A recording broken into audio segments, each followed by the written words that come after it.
Here's what over the 28 years that we have noticed. Somebody enters coaching and about 50% of those folks are doing pretty well or really well before they get into coaching. And so the coach can add to that. Usually it's systems and models, organization and processes, and that will end up increasing their production. The other 50%, though, when they get in, there's oftentimes some blocks that happen, and they don't advance as much because of the different programming they may have. And we all have a story. We all grew up, from a different background, and sometimes that stuff gets involved with it. So we really look at the programming to look at the lens that they're seeing the world through every day. There's three things that influence growth for every human being, right? And so we take a very thorough approach when we work with a client in understanding their brain preference, their habituated thinking, which is what Ron is talking about, is how do they view the world or how do they see the world? And then based on that, because it is a very individualized approach, get them to start to engage in activity that's outside of their comfort zone, but leaning on an area that we know that they have strength.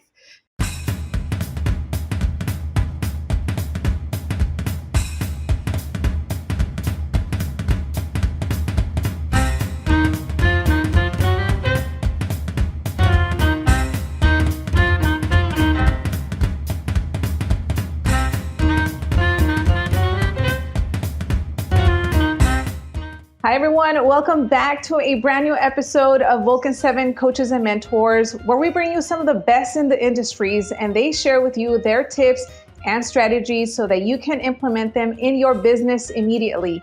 If you haven't caught up on our previous episodes, make sure to watch them on YouTube or listen to them on your favorite streaming platform. And with that being said, today I have an amazing lineup of guests. So let me bring on the first one. CEO of Vulcan7, Mr. Ren Jones. Welcome, Ren. Hi there, Loida. Glad to be on your show. Yes, absolutely. And with that being said, we have an amazing couple that is going to be sharing with us a lot of tips and things that you guys can be doing right now, especially if you're looking to take your business to the next level and stand out. So with that being said, Ron and Kate Patulski, welcome to the show. Hi, thanks for having us. We're glad to be here. Thank you. Great to be here. Yes.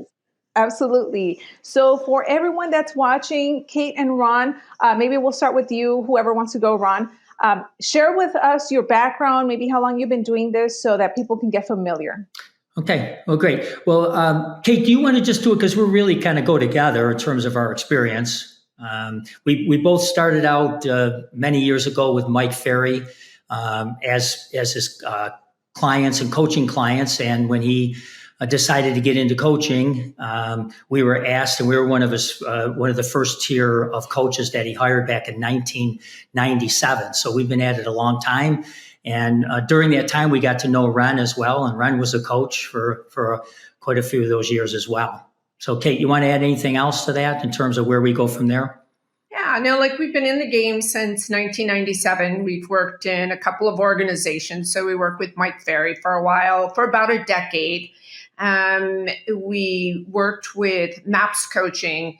Ron was actually vice president of coaching services at MAPS, and I was a bold coach and a head coach with them and wrote their head coach program. So, in 2018, we returned to our roots.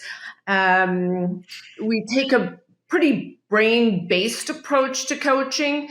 So, that's background. We got a lot of certifications and done work at Harvard and did our executive work at Columbia. But the biggest education, honestly, is over a 28-year span, Ron, is the thousands and thousands and thousands and thousands and thousands of people that we've worked with. And you tend to see patterns of behavior in people when you work with that many people. That's awesome. And I'm so glad that you guys are on this show today because not that often do we hear, brain-based education or behavioral patterns in agents. And, so based on your experience and for someone that's listening, that's like, well, what is brain-based education? Can you go a little bit into that? Yeah, so there's a lot of different levels, right? So I think a lot of us get used to when we're real estate agents, you hear the term systems and models, and following a system and model, and we take kind of this one size approach to having success in the business. When the reality is, every human being is different, right? We all think differently, and so we have access to a lot of brain-based assessments where we can actually look at your thinking patterns, your brain preference, where you burn less energy in your brain, and then personality. And so how your personality influences the production of cortisol, right? And so if anybody knows anything about cortisol, when cortisol is high in the brain, it actually shuts down our thinking processes. And so if we can understand your personality and we can understand what magnifies your cortisol production, we can also help you find ways to lower brain cortisol, which means you're going to increase the way that you think, which is going to increase the results you get. That's a lot of great information. And I'm glad that you explained that because for many of us, it's probably like the first time really hearing all of this being broken down. But it's also very essential to understand just how we work, because at the end of the day, whether you are newer or you've been in the business for a long time, you want to be efficient and productive and have a better understanding on how to, perform as a person. So, Ron, what you guys are doing right now with coaching and training agents, can you share a little bit about that and just kind of what separates you from other coaches out there and other programs? Sure.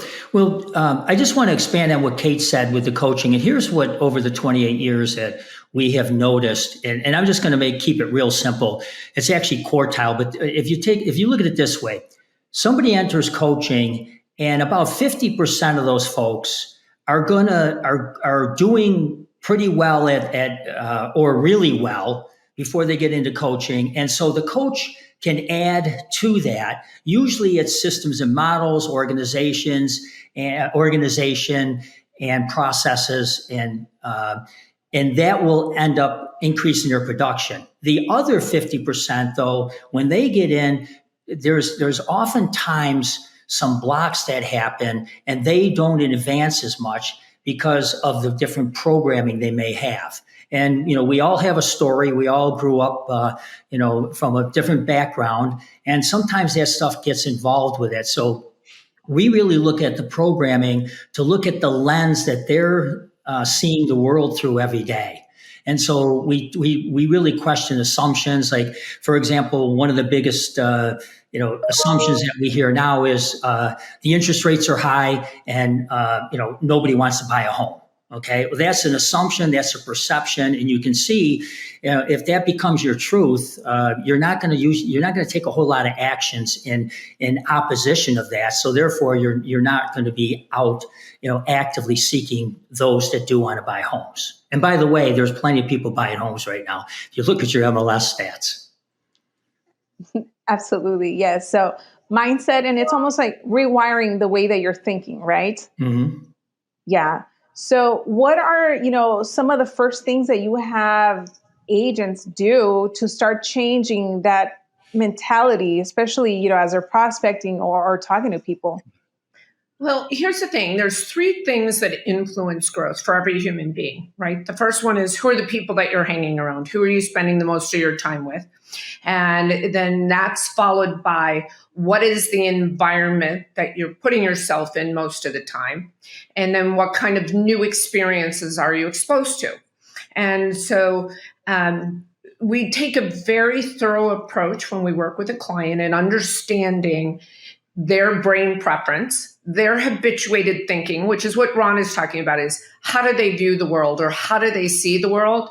And then based on that, because it is a very individualized approach, get them to start to engage in activity that's outside of their comfort zone, but leaning on an area that we know that they have strength.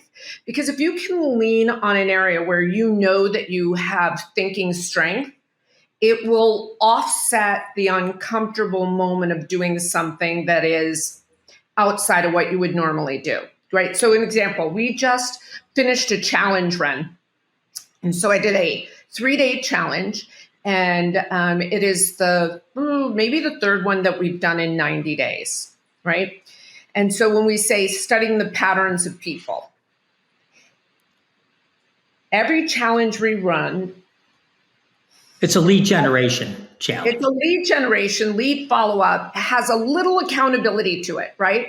You have 3 things that you have to do every day. You don't do the 3 things, we're going to charge you $25. At the end, we do a drawing. Whoever made all the commitments gets their name in the drawing. This morning, somebody won, I don't know, like $1,150, right? And so in that, one of the patterns that we see, and I think this is important if you're a real estate agent and listening, we all have this idea that everybody is out there working, that everybody is out there going after the listing or going after the buyer in the marketplace. And the reality is about 2/3 of your competition in the market is not working. They're operating from a place that they believe that the world is actually going to come to them. Right?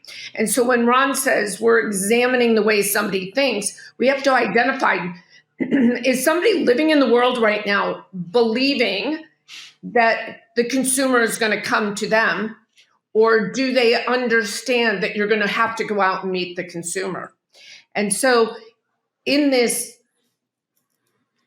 for lack of a better word, contest challenge that we just ran, over 3 days, the average person in there generated 3 appointments in 3 days. But what was the difference? Like, why are they not doing that most of the time? 1, environment. But 2, they're using outdated, for lack of a better word, conversations, outdated processes around dialogue that do not work in the world we're in today. Yeah. Ren, I see your wheels turning. Well, I had written a lot of notes, and some of it I remember, them in the past talking about limiting beliefs. It sounds like not only limiting beliefs, but like, as you said, we're hanging around a certain group of people, a certain environment, we're exposed to certain experiences. And if we just make some changes in that area, oh my gosh, how dramatic that could be. That could be tremendous. So I see why you're getting that result, because a lot of people are trying to push through, but they're not changing those environmental components. Well, and Ren, if you look at it right now, so again, we have a really good access to a large platform of people in the talent development field, maybe not specifically in real estate, but they're using neuro-based processes, the way that we think as human beings. Mm-hmm. And so during COVID, there was a phenomenon that happened to all brains of humans, right? So during that time period and following that time period, our brainstem became overengaged, which creates magnified negative brain bias, right? Mm-hmm. So negative brain bias is nothing more than we pick more negative data than we do positive data. We become more skeptical. So as people, we become more skeptical. So if you really think about the world of real estate right now, it's not unusual that when you talk to a real estate agent, or maybe a real estate agent listening, you think that you're doing something wrong because you're doing what you used to do, but nobody's saying yes. Or somebody is saying maybe, and so you follow back up and then they ghost you, or they're not talking to you. And that wasn't happening in the past, right? And so the consumer, buyers and sellers, are stalling in any type of movement because they're processing data very negatively. And the media creates a very compelling message or compelling narrative. If the real estate agent does not know how to create a compelling narrative today, we will not increase the activity that we're seeing in the real estate market. You have to learn how the words you're using and the language you're using is actually impacting the brain of your listener. Yeah. Just to add on to that, when Kate was talking about how environment impacts us, well, the news impacts us. I recommend to everybody really scrutinize watching the news, if at all. Kate and I, we don't watch the news. And we found after all these years, if there's something important enough, somehow it gets to us, right?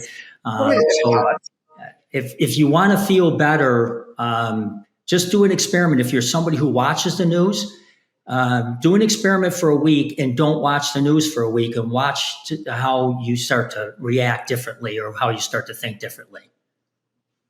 Yeah. So Ron, I would agree, like, stop watching the news. Also be really, so Gandhi said, right, I will not let another person walk on my mind with their dirty feet.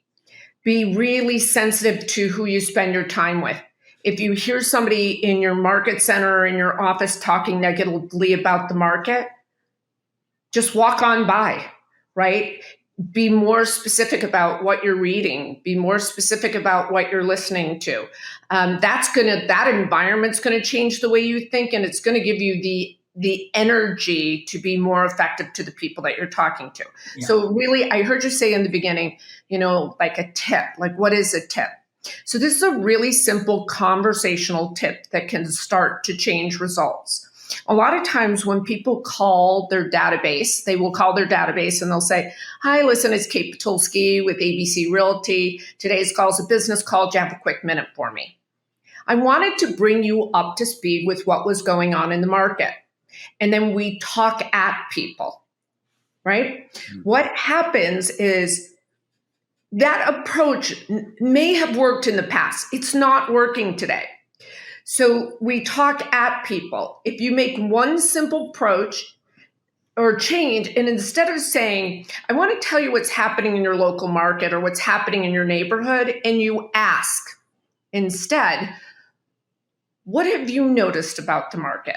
What have you seen in the market? What are you hearing about the market? What are your feelings about interest rates? That one simple thing, because here's what happens. When we have increased negative bias, we're doing most of our thinking in the limbic system of the brain. When you're in the limbic system of the brain, you cannot make a decision.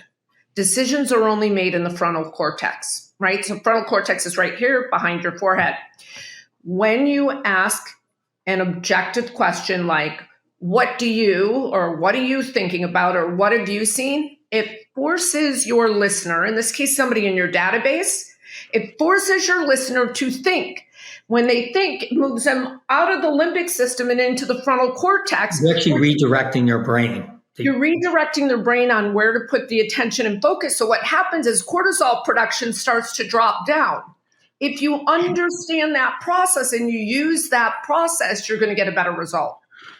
I think I want to play this back like 3 times and get that internalized, because it sounds very effective. And as long as I've known you guys for the last couple of decades, you've been studying this type of approach, and nobody else is teaching this in the real estate spectrum that I've seen. Yeah, and a lot of the people you've touched have made been very successful. Yeah, like I think even like when we just did this challenge and people were shocked at, I created 10 nurturers today. Well, they created 10 nurturers because you can't influence something you don't understand, right? So once the consumer begins having a conversation and they're thinking, you've got something to build off of, and you can then utilize that to say, based on everything you're saying to me, I think our next step is let's set up a strategy meeting. Like, let's really look at what you're thinking about doing, and if the market we're in today is your best option. Yeah. Right? And I'd like to tie a couple, moving it forward. Yeah. And just to tie a couple of things, just to digress just a hair, some of the listeners may be thinking we're talking about beliefs and thinking and positive thinking. And well, you can either think negatively or positively, but it's not the positive piece to it entirely. This is based on science. It's based on quantum physics. When your general thoughts are more positive, you will attract the likeness of those thoughts. And even with what Kate's saying with these conversations, rather than tell them about the market, you engage them and ask them about the market. It now engages them in the prefrontal cortex. Now they're thinking, now there's new thoughts. Now there's an exchange and conversation that creates, that allows you as an agent to lean into the benefits of the market, which then creates a different result. Good deal. Good deal. Well, let's get everybody involved. YPP, coach. Coach with YPP.com. Coach with YPP.com. Yeah. Our website is yourperformancepeople.com. Good deal. And Loida, can we have that print up at the end of this? Yes, we'll definitely make sure to put all of your links in the description box. And, it's been amazing just listening to this conversation. Kate and Ron, really appreciate you. We'll make sure to put all of your links below. Thank you once again for everything that you have shared today. Yeah. Thank you. Thank you for the opportunity. Thank you.